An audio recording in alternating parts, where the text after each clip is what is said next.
1000 টাকার বেল বন্ডের পরিপ্রেক্ষিতে বোলপুর আদালতে অডিও বিতর্ক মামলায় জামিন পেলেন অনুব্রত মণ্ডল। সূত্রের খবর, তার অসুস্থতার কারণ দেখানো হয়েছে জামিনের পরিপ্রেক্ষিতে। আজকে আমার মক্কেলকে সারেন্ডার করালাম এবং লাইনের পর বেল অ্যালাউ করেছে। কোনো শর্ত না, কোনো শর্ত দেননি, উনি তো অসুস্থ না, বয়স্ক অসুস্থ, সেই শর্তে বেল পেয়েছে। কোনো বেল বন্ডের কাছে আবেদন কি ছিল ম্যাডাম? আবেদন কি ছিল মানে বেল পিটিশন ফাইল করেছিলাম। কোনো মানে বেল বন্ড কত টাকার বা ওগুলো তো সব জুডিশিয়াল ম্যাটার, এগুলো আইনের ব্যাপার। আইনের এখন এখানে এগুলো যা কোর্ট অর্ডার দিয়েছে এগুলো ডিসক্লোজ করা যায় না। পুলিশ কোনো মানে হেফাজতে নেওয়ার আবেদন করেছিল?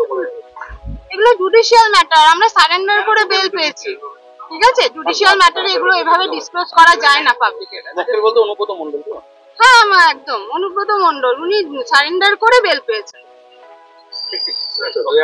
নিশ্চিত চাকরির একমাত্র ঠিকানা sunshine institute of hotel management. Hotel ও হসপিটালিটি ম্যানেজমেন্ট কোর্স শেষে cruise line, airlines, hotels, hospital সেক্টরে 100% নিশ্চিত চাকরি দেশে এবং বিদেশে। ভর্তি চলছে, আজই যোগাযোগ করুন। আওয়ার ক্যাম্পাস বনগাঁ ও বারাসাত, উত্তর 24 পরগনা, পশ্চিমবঙ্গ। কল 7477850058। বিস্তারিত জানতে লগ অন করুন www.sihmedu.com।